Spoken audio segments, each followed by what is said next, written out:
All right, so here we are, Texas Leadership Network Brown Bag Boardroom. Today is April 30th on a Thursday. This is our second session, and I want to move you guys to, I would love to move you to the next slide, but I can't, so that's okay.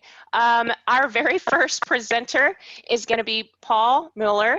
He is going to talk to us about managing teams remotely. So Paul, if you want to go ahead and queue up your slideshow and let me know if you're having any difficulties over there, I am happy to get you started. Yep, I think I'm good to go. So I'm going to share my screen now. Okay. Perfect. Oh, and you should also introduce yourself. So I didn't want to go into any lengthy bio introductions because all of these gentlemen that are speaking today are my friends and also my business associates. So I was going to allow them to introduce themselves. So Paul, if you give a little bit of your background before you get started, that'd be awesome. Sure. Thank you very much. So I'm Paul Miller, focal point coach up here in the west side of Houston. I come from an industrial background where I have been coaching as part of my business practice for over 30 years and went out on my own and started my own company, XL Business Coaching, about a year and a half ago. I specialize in points of culture for businesses, helping them build their culture around vision, mission, and values, and help them achieve and grow their companies to meet their objectives ultimately when they exit the company. So delighted to have you here with us, and I appreciate you taking the time to chat with us a little bit. So ready for the... Yes, sir. We're ready to go. Okay.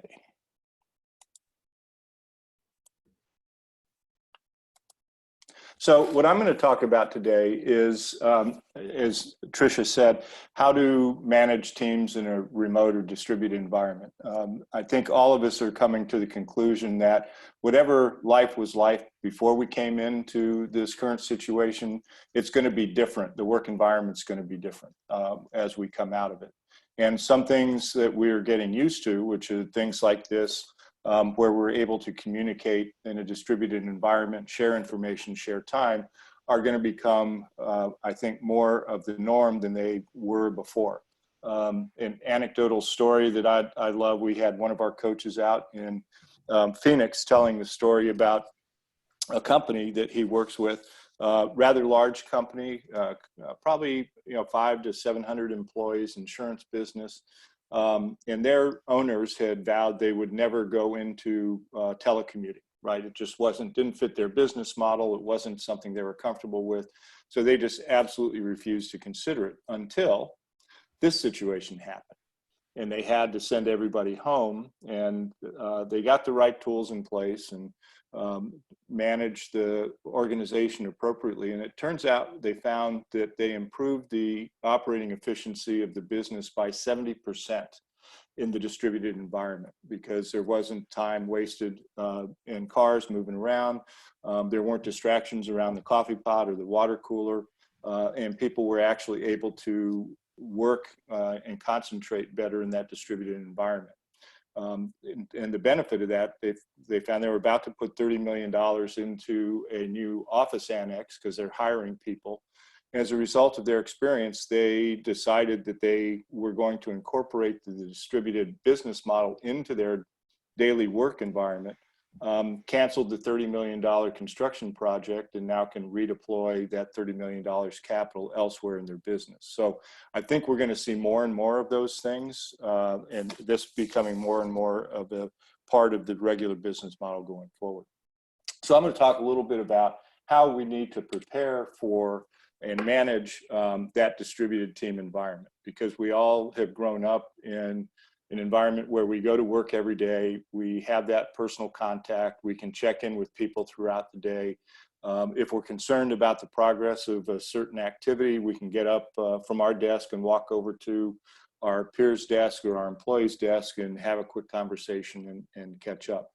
That personal contact and those casual interactions are not nearly as easy or possible in today's environment, or the future, the new normal environment, as they were in the past. So we have to do some things differently and be conscious about that. So the first thing is really get the right tools for the folks that are working distributed. I mean, how many times have, and I'm guilty of this too, until I increase the bandwidth, you get into a video conference and all of a sudden you freeze, or the video or the audio goes shaky.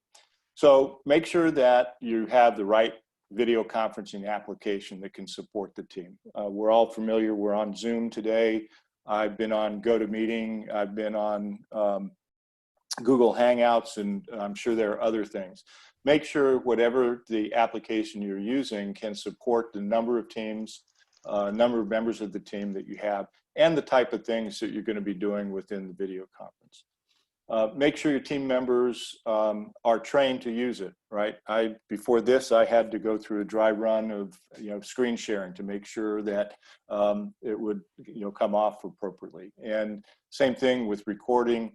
If you're doing, there are some applications where you can actually draw on the screen, but just whatever tool you're using, make sure your team gets trained on it. And ensure all members have the right bandwidth, right? So a lot of people who aren't used to working from home may not have the right tool set or the right bandwidth, and it can become a distraction as you're conducting those meetings. So that's just making sure that you have the right foundation in place to have a successful video conference. The next thing, and this is really important, is set a regular schedule, right? I mean, most of us in the office environment, there's a start time. We have a routine in the morning where we get up, we get ready, maybe we work out, and then we show up at the office at the right time. We have a scheduled work day, and it's just taken for granted. In the virtual environment, people have different distractions. We were talking about some of those before we started this, right? What time does the dog wake up and want to go out, or the cat? So it's important to make sure we start, and I would suggest we start with a daily meeting, especially as we get used to this new environment, but set a daily meeting to start the day. You can back off of that later, and as you find that people have the right set of habits and the skills to work in that environment. But for the time being, make it mandatory, start it first thing in the day, establish the habits and skills, run your meetings with ground rules and agendas. Dennis will talk later about some of the difficulties communicating over and conveying your message over the video conference. So have a set of ground rules and agendas, so that people are paying attention and they're engaged. Accountability is going to be really critical in this stage, right? Again, as I said, in a regular work environment, you can get up from your desk, you can walk around, you can kind of gauge how people are doing, if they're struggling or if they're on top of things, if they're making the progress. You're not going to have that luxury in a telecommuting or remote environment. So make sure that you set clear expectations and detailed metrics. And the metrics that I say should be detailed and discrete. If you can, at a minimum, they have to be weekly accomplishments so that you can measure the progress. And if possible, try and break them down into daily things, especially if you have people that you're trying to decide whether or not they have the right discipline to work in this lightly supervised environment. So the next thing is establish clear goals. This is probably one of the most critical and one of the most difficult things to do. A lot of organizations, and I see this a lot, and have even been guilty of it myself, we have a mental vision in our minds about what we expect our organizations and our people to do. But a lot of times we never communicate that clearly to the members of the organization. And therefore we set false expectations on what they're going to do. In this remote environment where you don't have that ability to reach out and touch like we're used to, it's really critical to have clearly defined goals that are communicated and that people are held accountable to. So if you have defined goals, that's great. Emphasize them, clarify them, repeat them, communicate them over and over again. If you don't, create them and clearly communicate them so that people understand what the expectations are. And again, make sure that they are digestible. You know, if you have a lofty goal that's going to take 6 months to a year to accomplish, it's very hard to measure the progress towards that. It's very hard to communicate to the employees what your expectations are. So make them digestible. And the next is really critical, is communicate, and then communicate again. Be consistent and be persistent in focusing on key messages to the team. What do they need to know about the objectives of the organization? What are your expectations at the individual level? And it takes, I think, the metric is, it's a phenomenal number of times to communicate to people. It's something like 10 or 20 times you have to communicate the same message before people really hear it and it becomes part of their disposition. Find ways to engage outside of the meetings, right? So if you send blogs to your employees. If you find interesting articles, distribute those, videos that are pertinent to what you're trying to do with the organization. All of those interim contacts, let them know that you're there, that you're paying attention, that you have their interests in heart. And if you can find ways to engage them in training, is another way to reach out and make sure that they're engaged and you're staying in touch with them. In addition to the scheduled meetings where you have the team all together, reach out one-on-one periodically, maybe once, twice a week, reach out to each of the teammates. Make sure they know you're there for them. They may be reluctant to pick up the phone or send you a text, or they may be struggling with part of the tasking that you've given them, or it may be unclear. And so having that one-to-one contact really raises the awareness of the individuals, makes them feel like they belong to an organization, and takes away some of that, the issue that we're all suffering with the lack of personal contact. And the next thing is, the last thing really is embrace the new normal. We may, we didn't ask for these changes. We may accept them to different levels. But the fact of the matter is the environment has changed. We don't know what that looks like yet. We have some inclinations. And what I encourage all of us to do is recognize things are going to be different. Go into it with eyes wide open and be aware. Be aware of the things that are going to change and embrace those and try and figure out how you can incorporate those things into your business model. If you're not paying attention, things are going to change and they're going to catch us off guard. And so I'd really encourage you to be ready and adapt to change as you see it and embrace it. So anyway, I hope those tips are helpful and as we adjust to the new normal. That was great, Paul. Thank you very much. Does anybody, we're all family here, so if you have a question or a comment, if you would take yourself off of mute, you are welcome to engage with Paul here.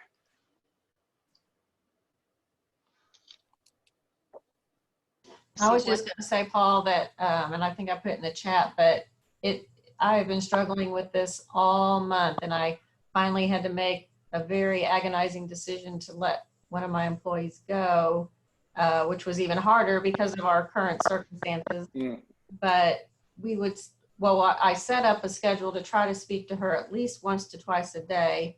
Most of the time I wouldn't be able to get a hold of her, no voicemail. It would just, her phone would go to like, this person's not in service or whatever. She would not send me the daily activity sheets to show what she'd been working on that day. And when I pull reports, I wouldn't see any talk time. I wouldn't see any quotes done. We're in insurance and she's outbound sales. So that's all very good information, but it was very difficult. Very difficult. It is. Manage.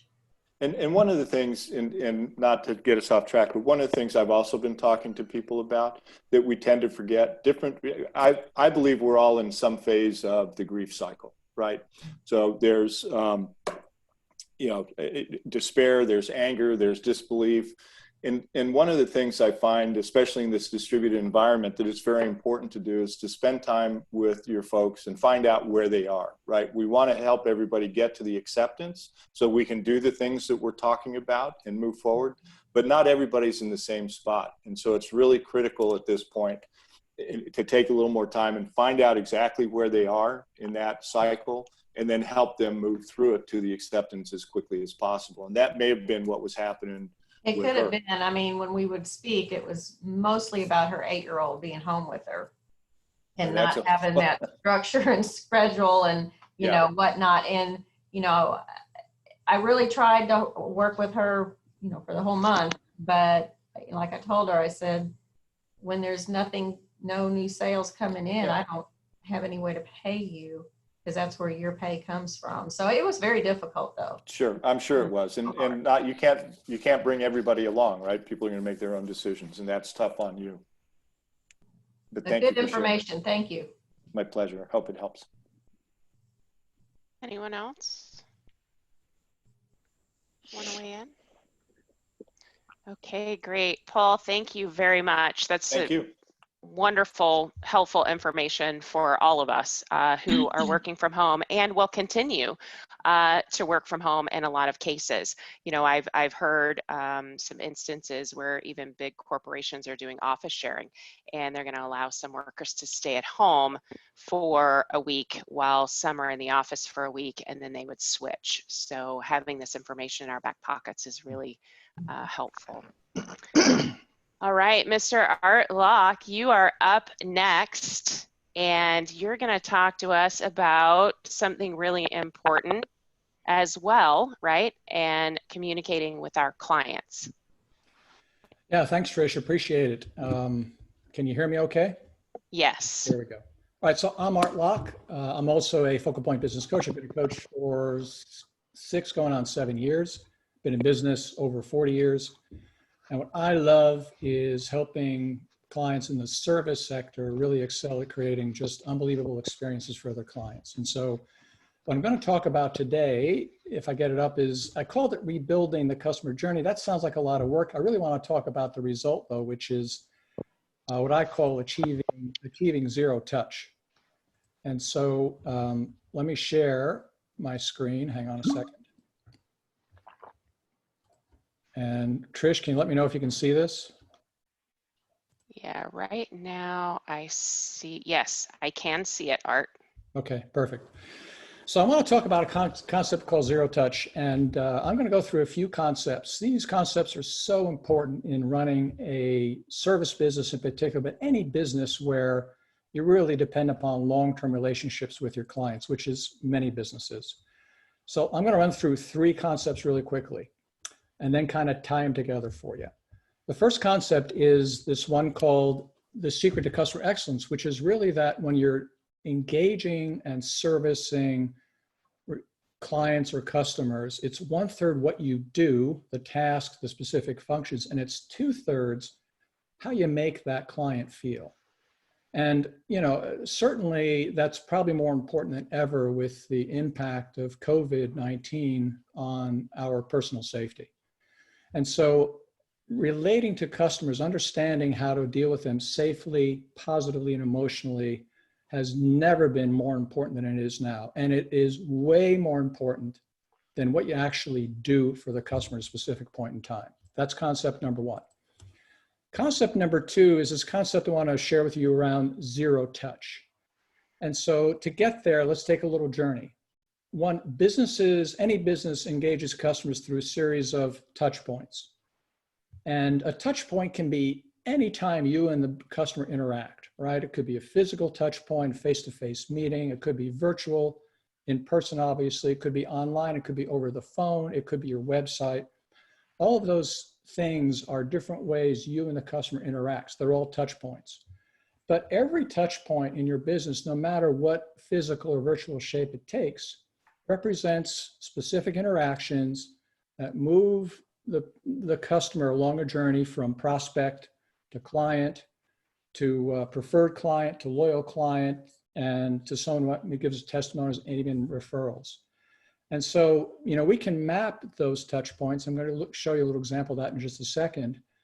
But what's interesting, I think, and one of the shifts we're going through is characterized by the next couple of thoughts. One, that traditionally businesses really tried, if you understand the way you touch your customer, you wanted to maximize customer satisfaction at each touch point while also maximizing productivity of your team and profit for your business, right? So you were really trying to do all three things simultaneously. And I think many of us in business, we're very focused on profitability and productivity, sometimes at the expense of how we deal with the customer, honestly. In a zero-touch world, the goal has really changed a bit. Now it's about how to minimize touch points, right? Because what comes with a touch point, especially if it's a physical touch point, a higher degree of risk than there was a couple of months ago. So we want to minimize touch points while maximizing safety and profitability. Safety is becoming more important, I would submit, than productivity, or at least doing productive things safely is probably a worthy goal. So there's really a shift going on in terms of how businesses have to think about how they serve customers, and it gets to zero touch. And zero touch to me is just a fancy way of saying, I'm going to structure my business so it requires less customer effort to do business with me, and therefore less risk for the client, particularly personal risk. The third concept is one I want to share, which is that customers can be satisfied, but not loyal, right? That's very true. So, and think about yourself. You have places where you're satisfied, I'm sure, with businesses, maybe your internet provider. You're satisfied, or your telephone provider, but are you really loyal? Would you always choose that particular vendor for your services? Some of those industries, probably not. You get a better deal, you're going to go someplace else. But one of the keys to creating really high loyalty, in addition to customer satisfaction, is to create really low friction businesses, low effort businesses. What I mean, meaning the customer has to spend little effort to do business with you. The more obstacles you put in the way of a customer doing business, the less loyal they are, the more they resent the interaction you require of them. And so when you get back to the thing about touch points, a simple question is how easy, how frictionless are you to do business with at every place you and your customer touch? And there's a great body of research was done about 9 years ago by the Corporate Executive Board that essentially said, reducing customer effort is a much easier way to create loyalty, and with higher loyalty comes higher sales and higher repurchasing. And so one of the things when I work with my clients, I ask them these questions that they need to be sensitive to. How easy is it for their customers to use them at every part of the customer journey? Because customer effort, if you can eliminate customer effort, you can increase loyalty, and loyalty is great for your bottom line. So let's kind of put these three things together in a little map. Let's map a customer journey, all right? Very simply. A customer journey in general has three kinds of components, right? You have kind of a pre-engagement phase where they're a prospect, not a customer yet. You're trying to market to them, advertise, engage them, working through your sales journey. At some point and so you're going to have key touch points in marketing, advertising, sales, right? Contracting, and estimates, proposals, that kind of thing. There's a delivery phase, right? They've decided to do business with you.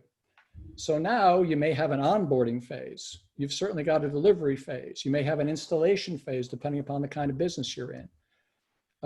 You may be engaging some team behind you, or vendors behind you, to produce documents for signature and so on. So all these things kind of take place.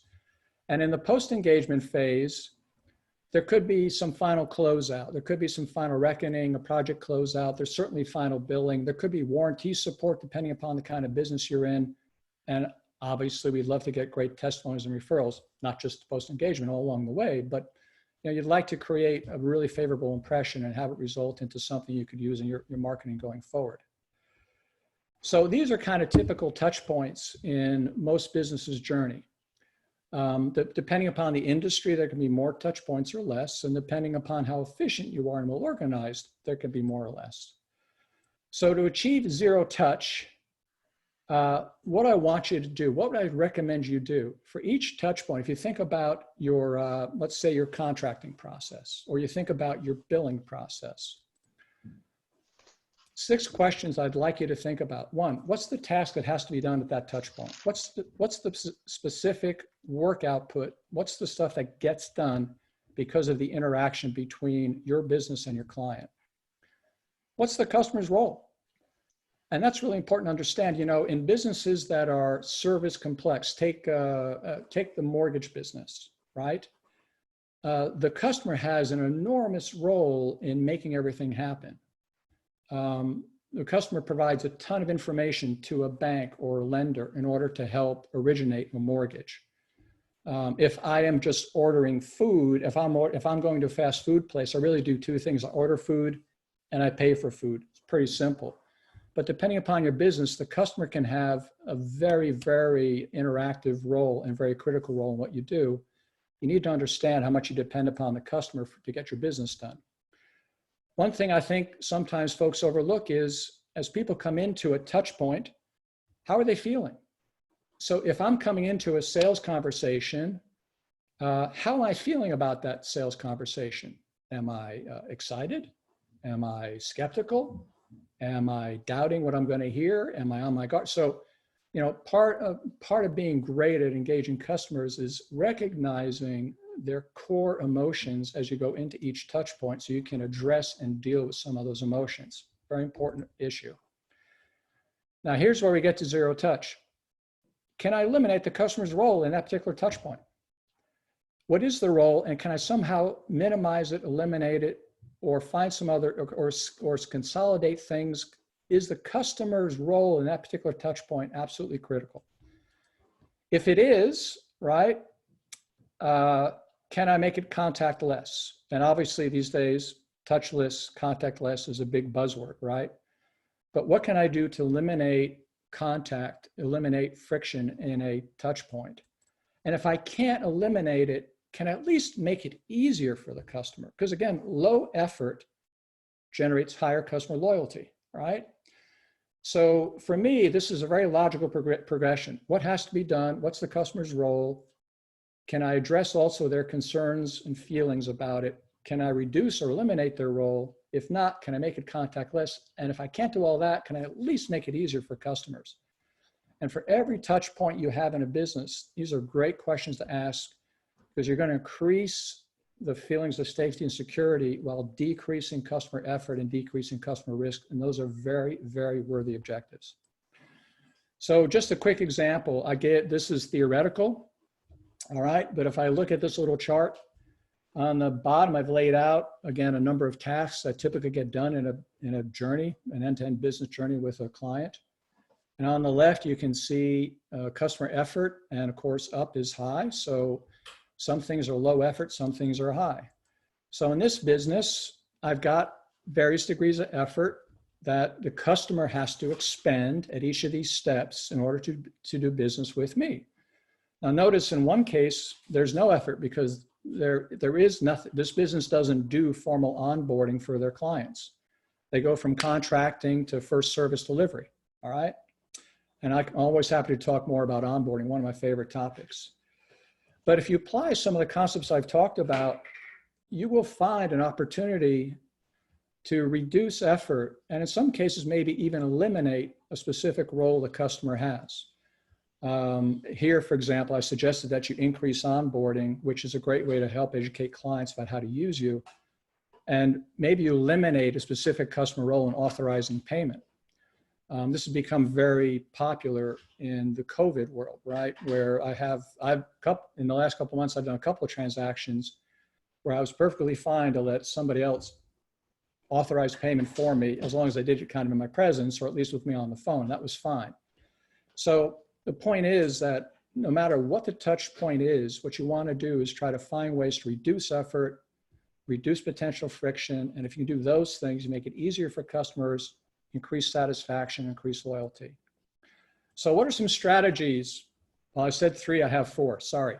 So I kind of have 4 strategies for reducing friction, and I'll wrap it up. 1, elimination. So reduce customer involvement to the minimum every touch point in your business. And I think this is really, really critical. Find ways to make it easy for customers as much as you can. Automation, obviously. And as we get back in and economy starts to pick up, we may have time, I hope we have additional time to think about additional things we can automate that either make the customer's role easier or eliminate the need for a physical touch point, for example. So automation is a way to both simplify, reduce contact and touch points, and accelerate business productivity. A key one is training. You know, we all have frontline staff. And so help them, train them, incent them to root out customer effort. What can they do? What happens in the business that they know causes customer friction, that causes customer dissatisfaction and angst that could be eliminated with some additional simplification or process improvement? And the last thing I'll address is something called forward resolving, which is a fancy way of saying, can you help your customers understand the best way to use your business, your resources, your team? Can you help them in advance? Can you help them understand the best way to get issues resolved when they have issues? Late deliveries, missing components. You know, so every business, you know, if you've been around in business for a while, you know what kinds of problems your customers tend to run into. Can you help them understand in advance how to avoid the problem or how to get it solved more quickly when it does happen? So those are 4 strategies that you could use on top of the kind of 6 questions I asked as you think about touch points. And if you could find the next couple of weeks, just 1 or 2 touch points in your business where you think you could either reduce effort, make it contactless, make it safer for your clients, that's going to really help you as you come back into full business mode in the next couple of months here. And if you have any more questions now, I'd be happy to take some.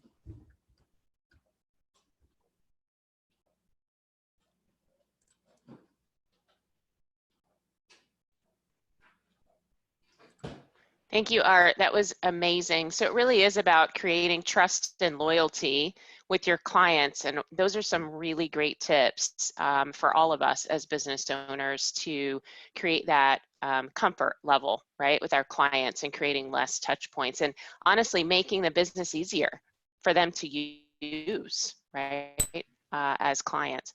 Does anybody have any questions or comments for Art? I just want to say, Art, that in the insurance, sometimes things are not very clear and easy for our customers. And so that was a lot of good information for us. I think the forward resolving is very, very important. And I'm going to try to do more of that to help our customers in their journey. Yeah, I think the challenge in the insurance industry is you're frontline, your sales, you're the customer advocate, but there's usually scads of people behind you who are supposed to do a lot of the work, right? And so, and I know how frustrating it can be sometimes when all of the folks behind you who represent the lines you support and customer service and all that maybe aren't as responsive as you are. That's where I think forward resolving can help, you know, setting the right kind of expectation in terms of the best way to use your agency, the best way to interface with the mother agency and so on. Just to help minimize confusion between your clients and the products and services they have bought from you. I agree. Well, good. I appreciate everybody. Thanks for the opportunity. This is one of my passionate topics I love to talk about. Happy to have additional discussions. Trish, I'll turn it back over to you. Yeah, thank you very much, Art. That was wonderful. And oh, by the way, Art is a pretty humble guy, and he just recently won an award last week. So if you engage with Art, you should ask him about that award. It's pretty prestigious. Art, we're really glad to have you on the call today. All right, so our third speaker shares the same last name with me.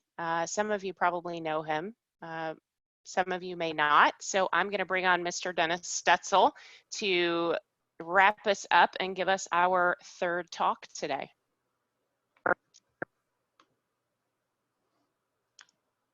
Okay, thank you, Tricia. Can everyone hear me?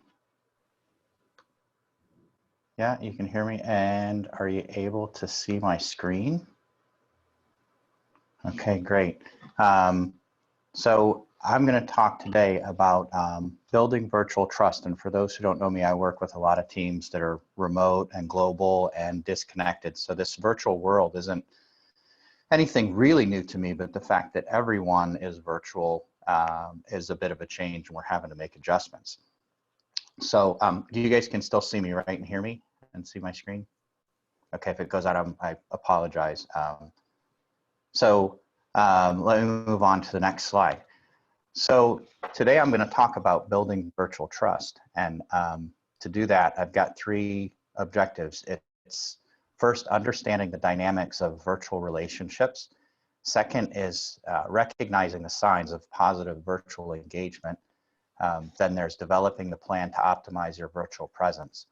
And to achieve those objectives, I have an agenda, and that consists of the following bullets: reading body language, making eye contact, positive posture, smiles, give to get, the nod, and the triple threat. So does everyone feel good about that agenda? Okay, well, guess what? I don't. So Trish, you want to switch my screen?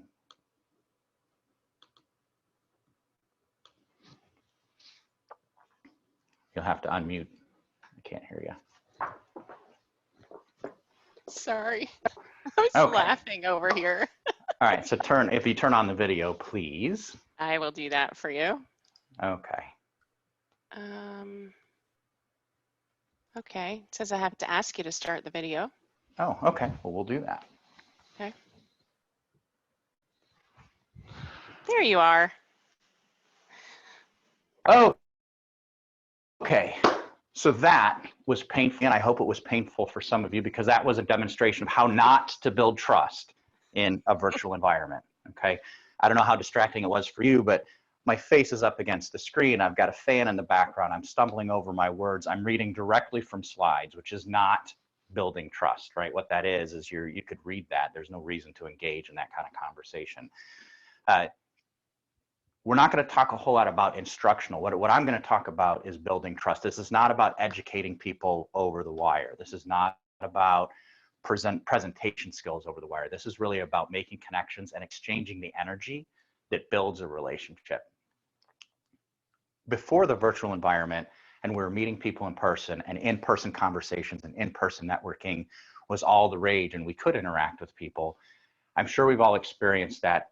You know, you see someone come into a room with an entourage, and you don't have to scan very hard, but within that entourage, you know who the leader is. You can see it, you can feel it. There's an energy and there's a presence that goes along with that. They may not necessarily be the boss, but you can tell who the leader is, right, by the way they carry themselves. 55, depending on which study you want to subscribe to, 55 to 70 or more % of our communication is nonverbal. When you're on a video screen, just like I was, and all you can see is my face and a fan and some slides, that nonverbal communication goes away, right?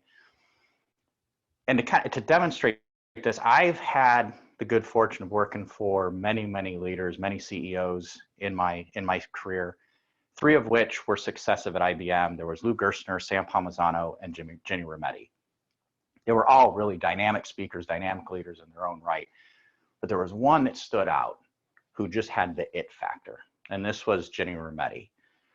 I met Ginny the first time in Palm Springs at an awards event, and this was long before she was the CEO. She was the vice president of global business services. And you could tell when Ginny entered a conference room, a boardroom, a cubicle farm, a data center, an ops floor, a restaurant, or a stage, people gravitated to her, right? She had this presence about her. She had this confidence, you know, her posture, her body language, her eyes, her handshakes, her hugs. She was a hugger. And the CEO of a major corporation, she'd still give hugs. You know, the tonal inflections, the way she carried herself and the way she engaged people, the presence that she had, the energy in a physical setting that she had to give, immediately, total strangers who had never seen her, heard her, talked to her, immediately had trust and confidence in her. She had instantaneous credibility just by, you know, her physical presence and the way that she carried herself. Additionally, right, so I learned a lot from her in terms of physical presence. I also learned in managing global teams and leading global teams is that's much harder in a virtual environment, right? You enter into these engagements on these dysfunctional global teams that can't get along, can't get work done, to talk with them and they say something like what to do. Or you talk to the reverse side, I don't understand what they want. We can never satisfy them. And you get into these conversations, then you ask a simple question. When was the last time you guys were together? No, we don't have time. They're way over on the other side of the planet, or that's too expensive. And typically the response from me is, well, I'm here now and you guys need to get together. And I will tell you without fail, 80% of the time, you get those groups together for the first time, the overwhelming majority of all the insurmountable issues, they go away. They just go away simply by the fact that you connected people, they were physically interacting and they got to know each other outside of a virtual setting. As I alluded to before, the human connection is an energy exchange, right? It's very hard to replicate through a camera lens, but you can actually do it if you take some steps, right? And if you're conscious and you're mindful of the behaviors and what you're projecting through that screen. First and foremost, it starts with a checklist, right? If you're going to lens, don't fall into the trap of, unconscious competence, which is, hey, I do this, it's on autopilot, I've got my setup, I'm great. Go through the checklist. Make sure that you consciously address, and I'll send you this checklist at the end so you've got it in front of you. And so you have it for reference, because I'm not showing slides. I'm not putting this up on the screen. The reason, if I were to put this up on the screen, I wouldn't be making connection with you. You would be connecting with my slides. You would be connecting with something other than me. And so if you're going to do this, if you're going to attempt to obtain or build trust, try to stay away from a whole bunch of slides. Try to stay away from the distractions, but give people the out to say, don't worry about the slides. Don't worry about the content. Listen to what I'm saying, interact with me, and I'll give you all that stuff later, okay? That's one key kind of tip in terms of building trust. Number one on the list, turn on the camera. You cannot build trust. You cannot engage with an anonymous voice on a black screen. Turn on the camera and look at the camera, engage with the camera, interact with the camera. Second is dress for the moment. Shower, shave, groom, but also consider your audience, right? It's okay to be casual, but when you're casual, be intentional about it. So unless you do business from your couch with a 5 o'clock shadow in this month's edition of Dive Bar T-shirt, you shouldn't be doing business that way in a normal environment, right? But it's okay to be casual. Just ensure that it's intentional, that the reason that you joined and the reason that your video looks the way it is, the reason that you're dressed is you were intentional about it. It wasn't just you woke up this morning and said, oh my gosh, I have the brown board, the brown bag boardroom today. It's in 10 minutes. And here you rush in, right? Which sort of what I portrayed in the opening. Next, slides and backup. So I see, prepare in advance. Make sure you're prepared in advance. If you're going to use slides, make sure they're prepped and have a backup. I can't reinforce how important that is to have a backup. If your entire presentation or key parts of your presentation are anchored in the slides and you don't have, not only are they not prepared, but maybe you don't have a backup, the minute that thing goes sideways, the minute you can't get your slides up, or the minute you have a technology failure, your message is gone. But if you know that you have a backup, you're still focused on your message, you can continue to go through, and that way your credibility, the trust, the confidence that you're portraying is not altered at all, right? If you are going to use slides, animate, move fast, don't dwell too long on any particular slide or any particular visual. Because again, you want people to focus on you and not the slides. You want people to focus on you and not the notebook that they're feverishly trying to take down everything that you said, right? And as I said, that the option to get away from slides or get away from presentations, just commit to everyone that you're going to send a tip sheet afterwards, right? Next is your space preparation. right? What's the distance that you have from the camera? What's the angle that you're going to be at? How effective would it be if I had my video screen over here and my camera over here, and I was animated and powerful and confident in this direction? Not very effective, is it? So make sure your distance, your angle, and your range that you've gauged. You don't really know what I'm saying over here. If I have a flip chart and a whiteboard, but they're off the screen and I'm off the screen, it just doesn't work. So test it in advance. Sound, if you're going to do video and you're going to do these types of meetings, get a microphone or get a headset, right? I have a Bluetooth microphone. We had our conference last week for Focal Point. A lot of people had invested in the desk mics, which sounded really, really good. I think Art just got one. So whatever you do, make the investment in sound, make the investment in making sure that people can hear you clearly. The next is lighting. Lighting can be a killer. Be conscious, be mindful of the fact that you have windows. When I set this up last night, the windows, there was no light coming in. So you have to consider that. If you're setting up and testing ahead of time and it's 8 p.m. at night, but your presentation or your trust building session is at noon and your windows are open and all this light's coming through, you may have to adjust, right? Backlighting is a killer. Having light coming from behind you is a killer, as well as, the excessive sunlight. Again, you want to be focused on you and your message, not your technology. So, and not the things in the background. Did anyone notice the fan spinning up top when I originally opened? That would be amazingly distracting. I don't know about you, but if someone was presenting to me, I would be more focused on that stupid fan spinning in the background that this person was blissfully unaware of, right, than the message that they were saying or that they were giving out. So with all of that, right, you've got your camera turned on, you have your technology taken care of, you're intentionally dressed for the moment, your space is prepared, your distance, your angle, your range, your sound, your lighting. Now the only thing you have to worry about is your message. So you have to be mindful of certain things in order to portray the confidence and really to be confident. If you're worried about your tech, hard to be confident. If you're worried about changing slides, hard to be confident. But with all those things taken care of, there's 3 really big things to be mindful of in terms of the nonverbals, right? Number 1 is your posture.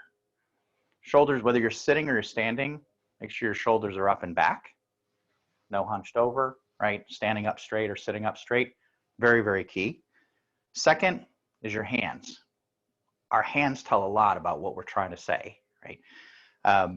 If you can't see them, and if I'm down here, I may have plenty of hand motion, but you can't tell what I'm trying to do or what I'm trying to accomplish. And a few keys or some tips is open hands means I'm offering you something or I'm open to suggestion. I'm giving. This is more of an openness type of gesture, right? This gesture is confidence. I'm a subject matter expert. I know what I'm talking about and I'm being direct. Right? This means I'm closed. I'm not real comfortable with what's going on. I'm not comfortable with the message, or I'm trying to project that I'm not comfortable with the message that's coming to me, right? If my hands are down here, you can't tell, right? But it's also key to know what your audience, when you're engaging your audience, are they like this? Are they like this? Are they looking for something? Do they want to give something? Right? So be conscious, and from a presentation perspective, make sure your hands are visible and that you're using them. And last but not least, and certainly not least, is the eyes. When you're in a venue of 300, 3,000 people, and you have to scan the audience and make contact with, certain set of people and continuously moving, this is a different skill. This skill of engaging in a virtual environment. But think about it.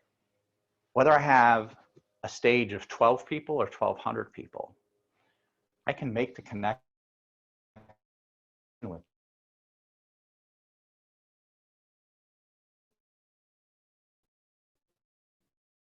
right here, 12 eyes.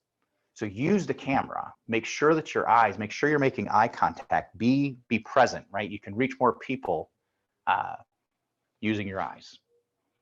Okay. So Trisha, do you have that poll teed up that you could do for me? I All right, do. so awesome, thank you. So I'm going to go into some nuances, just some nuances about nonverbal communication and kind of what it tells you about yourself or what you could glean from it. So the first one, Trisha's going to put a poll up there. When you meet someone, so test this on yourself. When you meet someone in person, do you do a chin up, like, hey, what's going on? Or is it down? Hey, what's going on? Is it chin up or chin down? All right, that should be on everyone's screen. We are 88% chin up. Okay. Okay, a few chin downs. Okay. We're getting there. All right, it looks like we're locked in here. 82% chin up, 18% chin down. Okay. Okay. So chin up, if you meet somebody and when you say hi, chin up, that means that you're decisive, direct, and opinionated. Chin down, respectful, persistent, and compassionate. Make sense? Do some introspection. Okay, so that's one nuance. The second, if you give a smile, you get a smile. So when you look into that camera with 1,200, 12 people, 3,000 people, and you smile, they're going to smile back.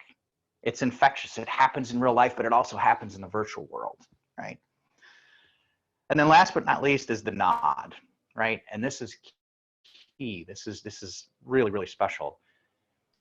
2 nods, when you're speaking to somebody virtually or even in person, but virtually, you can take this cue. If someone nods twice, that means that they're agreeing with you, they're in alignment, they want you to keep going. 3 nods or more means it's my turn.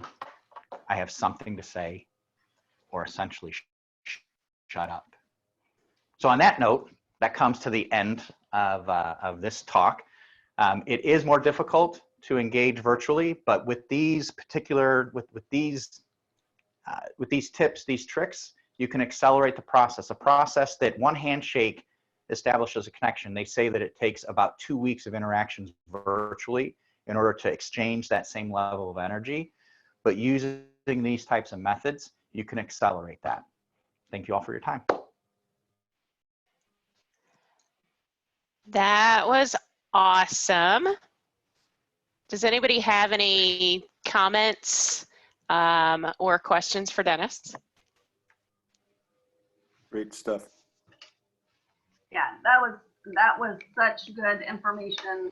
I love people watch, but a lot of times I don't know what I'm watching, you know. So that was perfect. Thank you so much. You're welcome. Awesome. Anybody else? Well, listen, we have come to the end of our presentation today, and we really appreciate you guys joining us. I am going to try and share my screen with all of you so that you can see all of the coaches that we have across Texas that are bringing you all this great information. Forgive me as I show you this. Thank you guys so much for being here. There are 10 of us coaches across Texas that are trying to engage our clients and other people who may be interested in the information that we're presenting. So be on the lookout. As a team, we've decided that we're going to do this every 2 weeks. So it will be something regular on the calendar from 12 to 1, and we'll be presenting current relevant information for business owners across Texas. And if you know people outside of Texas, of course, they're welcome to join us as well. Thank you to Paul, Art, and Dennis for presenting today. You guys did an amazing job. Thank you to our participants. We appreciate you all joining. I will be sending out a follow-up email with a short feedback and also the link for our next meeting. So thank you guys so much. Have a great afternoon. Hey, Tricia, real quick. Yes, Philip, sir. I got to know, what's your background? Where are you sitting? I've been fascinated looking at that this whole time. Is that are you there, Philip? He might have ducked off already. Have to unmute, Philip. It's the Falcon, the Millennium Falcon, Star Wars. Ah, gotcha. Great background. I've been fascinated every time I see you. I'm like, that's better than my rainbow. Yeah. So Paul and Dennis and Art, if you guys will hang out for just a minute, and thank you to everyone else. I really appreciate you guys being on with us today. Have a great afternoon. Thanks, Bye-bye. Tricia. Thank Thanks you. all. Appreciate Bye. your Thank you. attention. Bye. That's funny. That was great. Okay, I think we lost Dennis. Okay, well, I just wanted to, I'm sorry I'm looking down, maybe, anyway.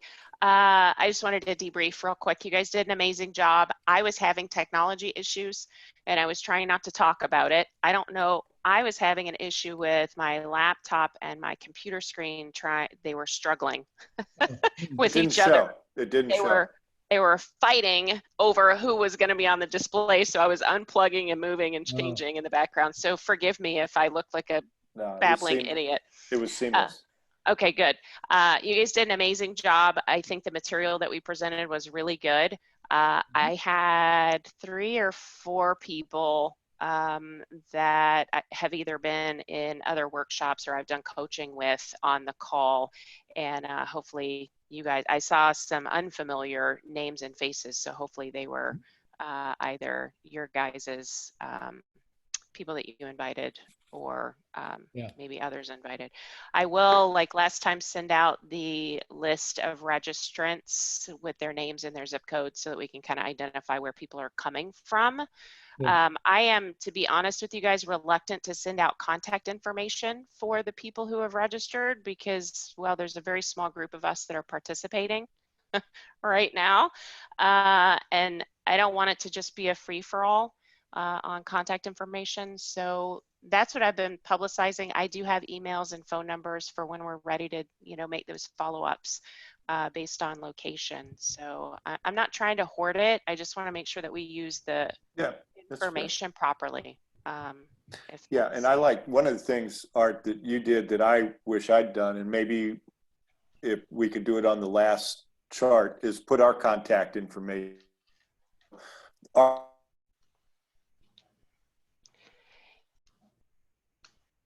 Yeah, I don't know. Presentation. So we might want to, I would assume the other coaches are too. I don't know. But yeah, and I actually have a slide, Paul, that should have gone up with the speaker's contact information, and it's because I was having weird technical problems. I couldn't get the slide up. Yeah, so, okay. Yes, that is absolutely a good comment, and we should be sharing that with, especially those that are speaking. Are you going to be sending out the slides as part of the follow-up, or? Generally, I do not. Okay. But if it's something, that we would like to do, we certainly can. The follow-up is usually just a thank you note with a feedback link and a link to the next session.